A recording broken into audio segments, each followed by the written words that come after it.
నమస్కారం నమిత న్యూస్ వార్తలకు స్వాగతం నా పేరు లక్ష్మి వార్తల ముందుగా హెడ్లైన్స్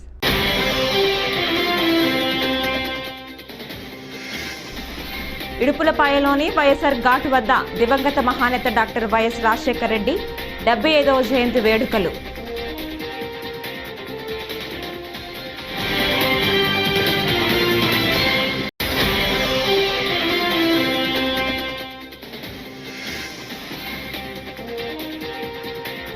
వైఎస్ఆర్ బతికి ఉంటే ఏపీ పరిస్థితి మరోలా ఉండేది రాహుల్ గాంధీ వ్యాఖ్య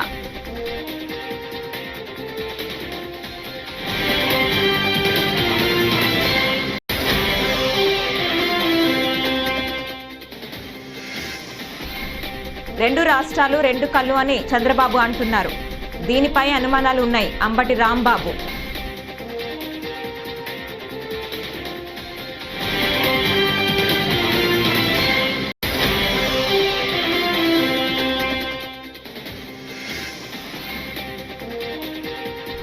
వైసీపీ పాలన ఏపీలో ఎమర్జెన్సీని తలపించిందని ఎంపీ దగ్గుబాటి పురంధేశ్వరి వ్యాఖ్యలు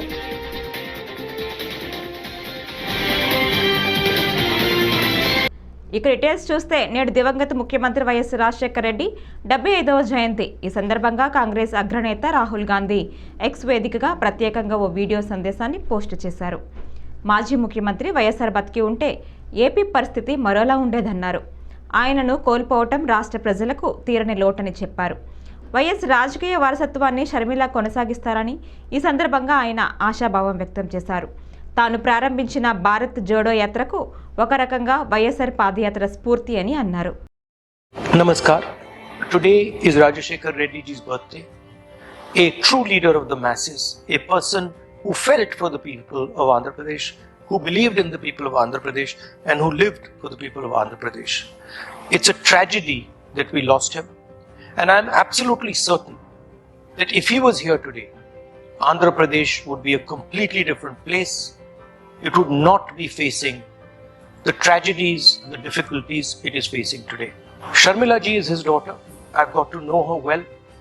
I'm confident that she's going to take forward Rajashekar Reddy ji's legacy, and she's going to do it because she has the same sentiment, the same tenacity, the same grit and the same affection and love for the people of Andhra Pradesh that he had. I personally learned a lot from Rajashekar Reddy ji. My Bharat Jodo Yatra, the walk from Kanyakumari to Kashmir, was inspired by Rajashekar Reddy ji's yatra across Andhra Pradesh. I remember seeing the visuals of Rajashekar Reddy ji walking through the heat, walking through the rain, and walking with the people of Andhra Pradesh. And we took some of those ideas and we merged them into our Bharat Jodo Yatra. I'd like to wish you all the best for Rajashekar Reddy ji's birthday. We will remember him with love and affection. Thank you. ఇడుపులపాయలోని YSR ghat వద్ద దివంగత మహానేత doctor YS Rajasekhar Reddy 75వ జయంతి వేడుకను ఘనంగా నిర్వహించారు మహానేత doctor YSR 75వ జయంతి సందర్భంగా ఇడుపులపాయలోని వైఎస్ఆర్ ఘాట్ వద్ద YSR Congress party అధ్యక్షులు మాజీ ముఖ్యమంత్రి వైఎస్ జగన్ తన తండ్రికి ఘన నివాళులర్పించారు వైఎస్ జగన్తో పాటు వైఎస్ విజయమ్మ వైఎస్ భారతి పలువురు కుటుంబ సభ్యులు కూడా పాల్గొని మహానేతకు నివాళులర్పించారు ఈ కార్యక్రమంలో పలువురు వైఎస్ఆర్ కాంగ్రెస్ పార్టీ ఎంపీలు ఎమ్మెల్యేలు ఎమ్మెల్సీలు మాజీ మంత్రులు మాజీ ఎమ్మెల్యేలు ముఖ్య నేతలు స్థానిక ప్రజాప్రతినిధులు కార్యకర్తలు అభిమానులు ప్రజలు పాల్గొని వైఎస్ఆర్కు జయంతి నివాళులర్పించారు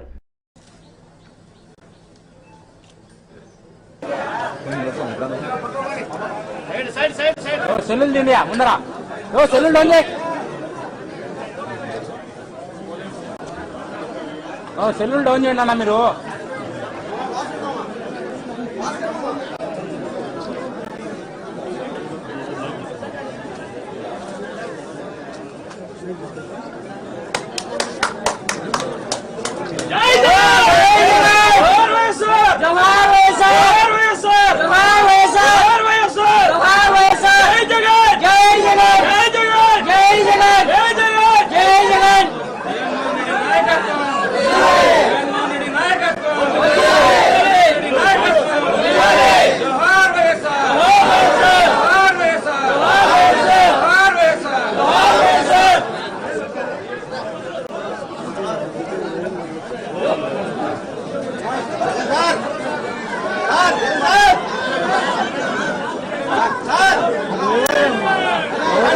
వైసీపీ పాలన ఏపీలో ఎమర్జెన్సీని తలపించిందని ఎంపీ దగ్గుబాటి పురంధేశ్వరి వ్యాఖ్యలు చేశారు.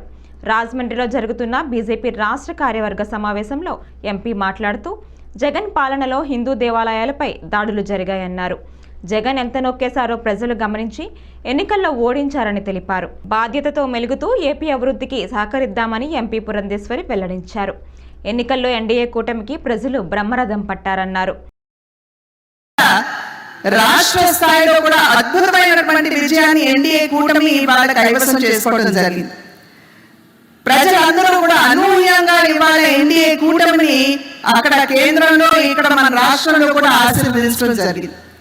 అయితే మనం ఇక్కడ గుర్తించవలసినటువంటి విషయం, వారు అందించినటువంటి ఆశీర్వాదంలో వారి యొక్క ఆకాంక్షలు అపేక్షలు కూడా ఇమిడి ఉన్నాయనేటువంటి విషయాన్ని అధికారంలోకి వచ్చినటువంటి ఎన్డీఏ కూటమి ఖచ్చితంగా గుర్తిస్తుంది అని చెప్పి మరి రాష్ట్ర ప్రజలకి, దేశ ప్రజలకి కూడా ఈ సమావేశ మాధ్యమంగా నేను తెలియజేస్తున్నాను.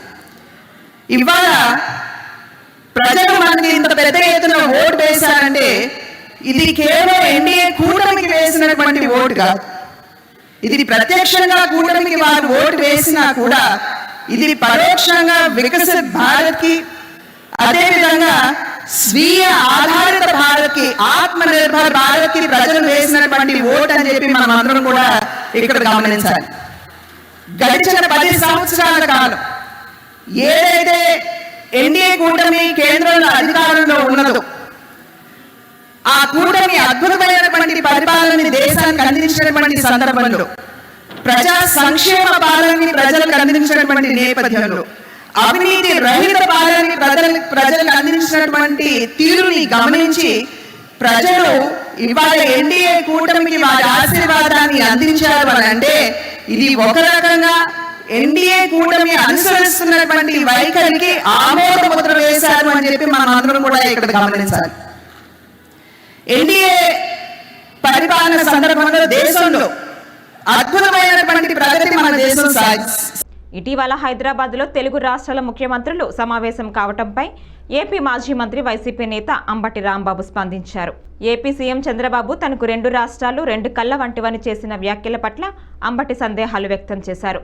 చంద్రబాబు తెలంగాణ డిమాండ్లను అంగీకరించినట్టేనా?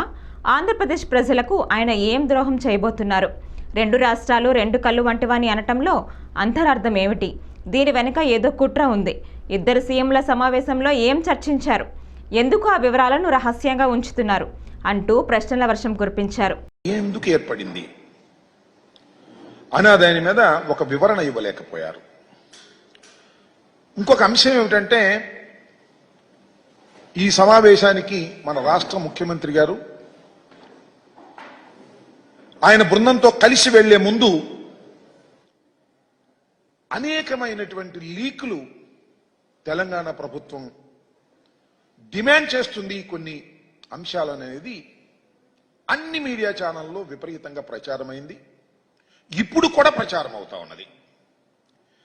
ఈ ప్రచారం అవుతున్నటువంటి అంశాల మీద సమావేశం ముగిసిన తర్వాత తెలంగాణ ఉప ముఖ్యమంత్రి గారు, తెలంగాణ మంత్రులు, ఆంధ్ర రాష్ట్ర మంత్రులు ఒక సమావేశం ఏర్పాటు చేశారు. ఆ సమావేశంలో మీడియా ప్రతినిధులు ఇదే ప్రశ్నలు అడిగితే వాటికి సమాధానం చెప్పుకోకుండా దాటవేశారు. ఇది మరింత అనుమానాలకు తావు చూస్తున్నటువంటి అంశం.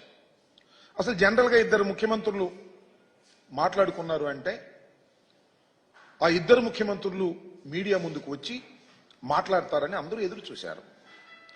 చంద్రబాబు నాయుడు గారు, రేవంత్ రెడ్డి గారు ఉమ్మడి మీటింగ్ జరిగింది కాబట్టి వారిద్దరూ ఉమ్మడిగా మీడియా ముందుకు వచ్చి పశ్చిమ గోదావరి జిల్లా పాలకొల్లులో టిట్కో గృహాల సముదాయ కాలనీలో రాష్ట్ర జలవనరుల శాఖ మంత్రి నిమ్మల రామానాయుడు తెదేపా శ్రేణులతో కలిసి శ్రమదానం చేశారు.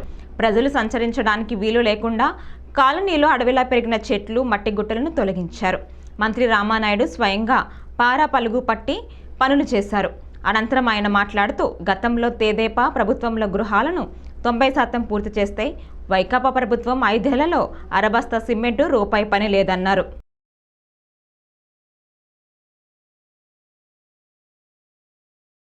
పేదవారి మహిళల సొంతింటి కళ నెరవేర్చాలని ఆ రోజు చంద్రబాబు నాయుడు గారు ఆంధ్రప్రదేశ్ రాష్ట్రంలో 8 లక్షల ఎన్టీఆర్ టిట్కో ఇళ్లు, మన పాలకులలో 7,159 ఇళ్లు ఆ రోజు 2019 ఎన్నికల నాటికి 90% ఆ రోజు పూర్తి చేస్తే, జగన్మోహన్ రెడ్డి అధికారంలోకి వచ్చినట్టు 5 సంవత్సరాల్లో ఒక్క అర్బస్తా సిమెంట్ గాని ఒక్క రూపాయి గాని పెట్టకుండా ఆ పేదల మీద, ఆ మహిళల మీద కక్ష సాధించడానికి నిదర్శనం ఈ రోజు ఏదైతే ఎన్టీఆర్ టిట్కో ఇళ్లలో పెద్ద మాదిరిగా ఒక చిట్టడవిల మాదిరిగా పెరిగిపోయిన వృక్షాలతో నిండి పాములు పుట్టలతోటి ఏదైతే కట్టినటువంటి కట్టడాలు, బిల్డింగులు కూడా మరి చెదలు పట్టినటువంటి స్థితికి జగన్మోహన్ రెడ్డి 5 సంవత్సరాల్లో తీసుకొచ్చాడని అంటే, పేదల మీద కనికరం లేనిటువంటి, మానవత్వం లేనిటువంటి వ్యక్తి జగన్మోహన్ రెడ్డి.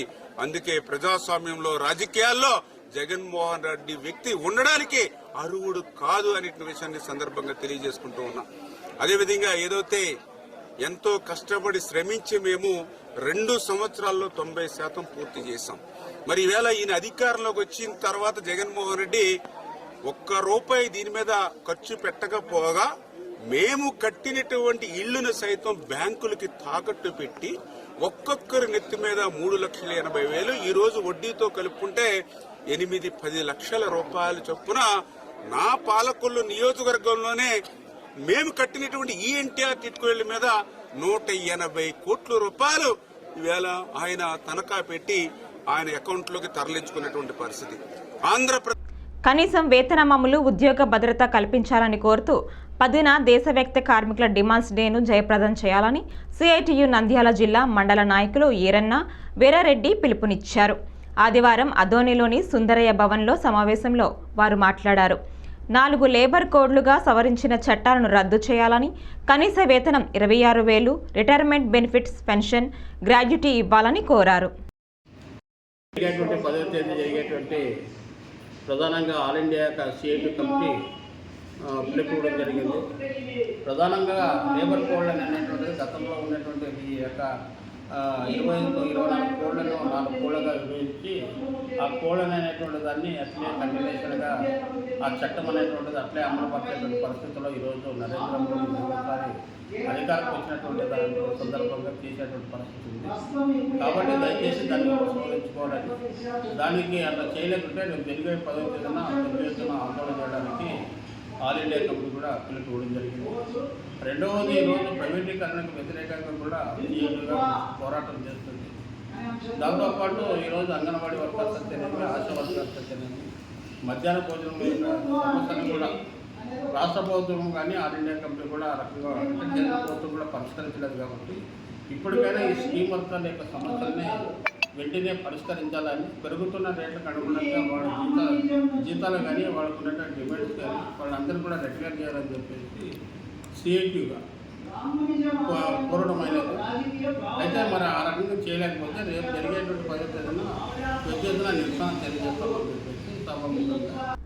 మీకు క్రెడిట్ కార్డు ఉందా? మీకు క్రెడిట్ కార్డు విషయంపై ఎవరైనా ఫోన్ చేస్తున్నారా? అయితే మీరు సైబర్ క్రైమ్ నేరగాళ్ల బారిన పడే అవకాశం ఉంది. జాగ్రత్త వహించాలని నంద్యాల ఎస్పీ రఘువీర్ రెడ్డి నంద్యాలలో హెచ్చరించారు. క్రెడిట్ కార్డు ఆధారంగా చేసుకొని సైబర్ నేరగాళ్లు కొత్త తరహా మోసంతో ప్రజల సొమ్మును కొల్లగొట్టడం మొదలుపెట్టారన్నారు. ప్రజలు జాగ్రత్తగా ఉండాలని ఎస్పీ అన్నారు. క్యాంపస్లో అరేంజ్ చేయడం జరిగింది. దానికి సంబంధించి 3 అంచెల భద్రతా వ్యవస్థ ఏర్పాటు చేయడం జరిగింది. మొదటి దాంట్లో సిఐపిఎఫ్ కేంద్ర పారామిలిటరీ బలగాలు ఉంటాయి. రెండో దాంట్లో స్టేట్ ఆర్మడ్ ఫోర్స్ ఉంటుంది. 3వ అంచెలో లోకల్ సివిల్ పోలీస్ ఉంటుంది.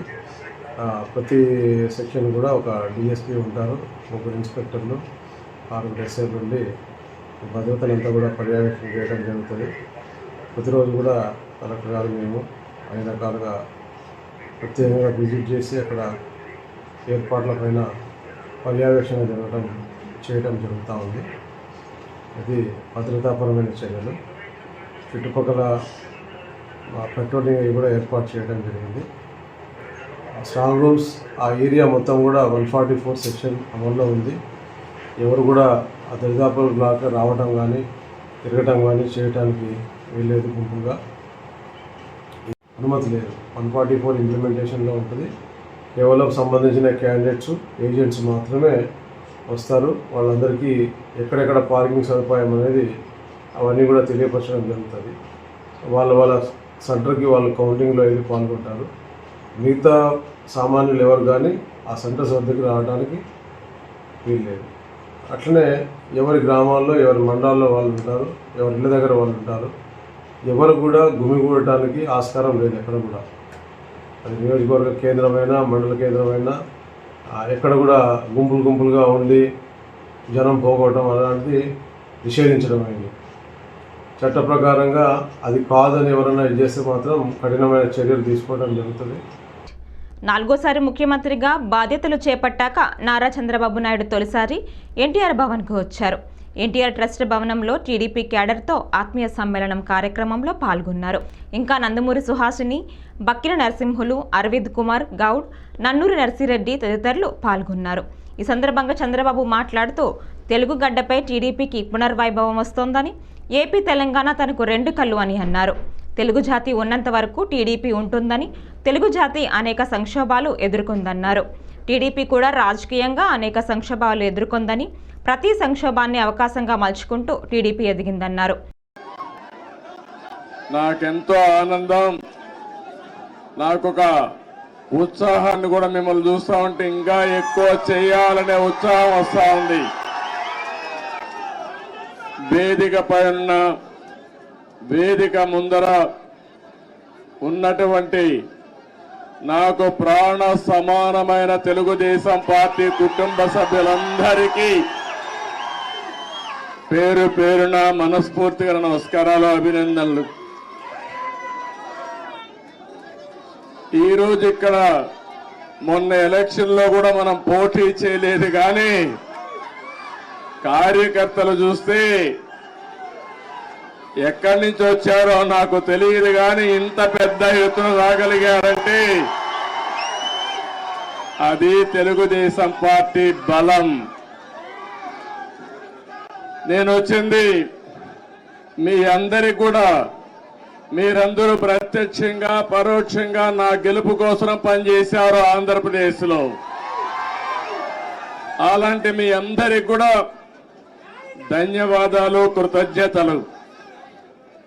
ఒక్క విషయం మనం గుర్తుపెట్టుకోవాలి, మహానాయకుడు యుగ పురుషుడు నందమూరి తారక రామారావు ఒడిశాలోని పూరిలో విశ్వప్రసిద్ధ జగన్నాథుడి రథయాత్ర కోలాహలం నెలకొంది. ఆ రాష్ట్రంతో పాటు దేశం నలుమూల నుంచి భారీ సంఖ్యలో భక్తులు తరలివచ్చారు. దీంతో పూరి కిక్కిరిసిపోయింది. జై జగన్నాథ్ హరిబోల్ నామస్మరణంతో అక్కడి వీధులన్నీ మారుమోగుతున్నాయి.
దేశ ప్రజల ఆయురారోగ్య సంపదలతో వెలసిల్లాలని దేశ ప్రధాని నరేంద్ర మోడీ వికసిత్ భారత్ సంకల్పం నెరవేరి భారతదేశం అన్ని రంగాల్లో ముందంజలో ఉండాలని కోరుకుంటున్నానని కేంద్ర సమాచార ప్రసార మంత్రిత్వ శాఖ సహాయ మంత్రి డాక్టర్ ఎల్ మురుగన్ తెలిపారు.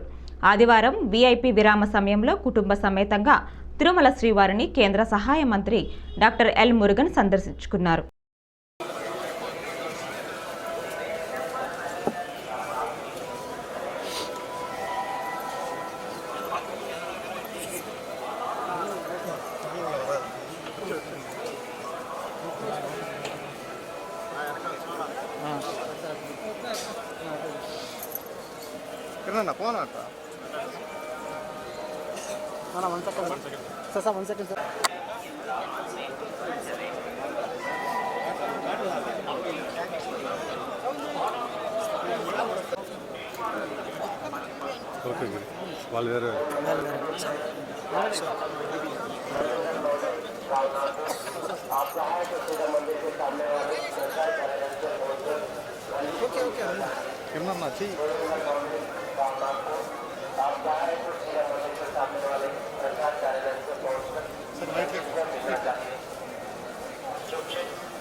Our Prime Minister Sri Narendra Modi ji, it's a historical government, third time is formed the government. In that government, for a Tamil representation, for Tamil people's participation, he given me an opportunity for the Ministry of State for Information and Broadcasting and Minister of State for the Parliament Affairs. I used to come to pray Bhagwan Balaji. So I always pray to the people's health and people's welfare and progressive of the country. So today I prayed for the all people's progressive, the nation progressive, our Prime Minister's vision for the Viksit Bharat 2047 for the Viksit Bharat.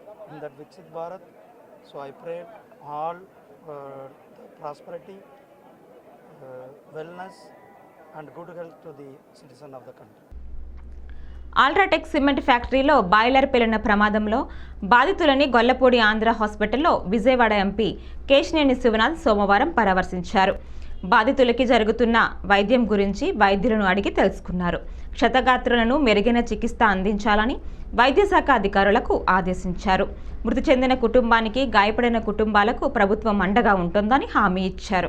పేషెంట్లు ఉన్నారు, ఎట్లా ఉంది పేషెంట్ల పరిస్థితి?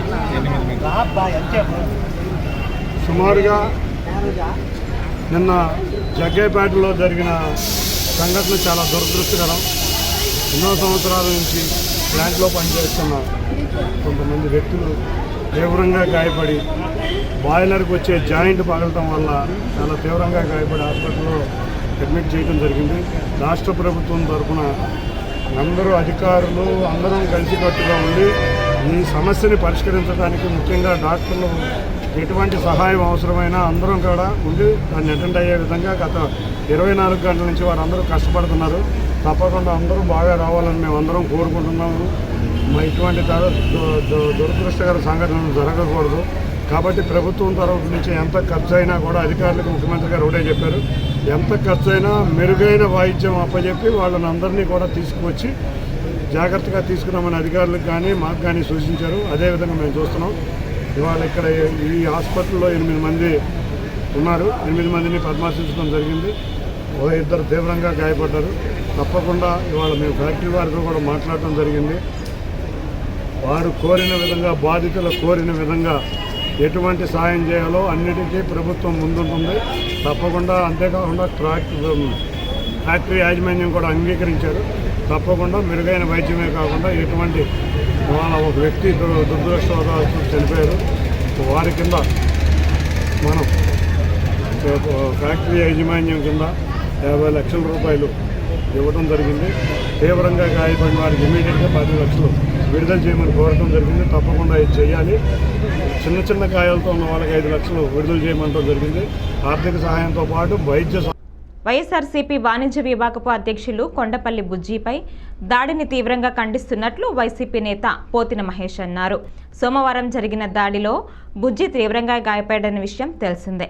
ఆసుపత్రికి పరామర్శించిన అనంతరం మహేష్ మాట్లాడుతూ శాంతి భద్రతలు పూర్తిగా విఫలం అవుతున్నాయని అన్నారు. ఈ దాడి ఆర్యవైశ్య సామాజిక వర్గంపై జరిగిన దాడిగానే తాము భావిస్తున్నామని అన్నారు. ఎన్నికలు జరిగిన తర్వాత విజయవాడ నగరంలో దాడుల సంస్కృతి లక్ష్యమీరిపోతాం. ఎందుకు దాడులు చేస్తూ ఉన్నారు, దేనికోసం దాడులు చేస్తూ ఉన్నారో కూడా ఈ రోజున తెలుగుదేశం కూటమి ప్రజలకు సమాధానం చెప్పాల్సినటువంటి పరిస్థితి వచ్చింది. విజయవాడ నగరంలో శాంతి భద్రతలు ఇంత దారుణంగా, ఇంత ఘోరంగా విఫలమవుతూ ఉన్నాయంటే ప్రభుత్వం ఎంత మేర పోలీస్ శాఖ మీద ఒత్తిడి చేస్తూ ఉందో కూడా ప్రజలు అర్థం చేసుకోవాలి. ఈ రోజున కొండపల్లి బుజ్జి గారు వైఎస్ఆర్సీపీ నాయకుల మీద దాడిని తీవ్రంగా ఖండిస్తోంది. ఇది ఆర్య వైశ్య సామాజిక వర్గం మీద జరిగిన దాడిగానే మేమైతే భావిస్తూ ఉన్నాం. మనం కూడా చూసాం, దర్శిని తండ్రిని నడి రోడ్డు మీద కత్తులతో చంపినటువంటి ఘటన. మరి అతను కూడా టీడీపీ కార్యకర్తే. ఈ రోజున కూడా మరొక ఆర్యవైశ్య సామాజిక వర్గానికి చెందినటువంటి కొండపల్లి బుజ్జి గారి మీద కూడా ఈ రోజున దాడి జరిగిందంటే ఇది కూడా ఆర్యవైశ్య నాయకుల మీద జరిగిన దాడే.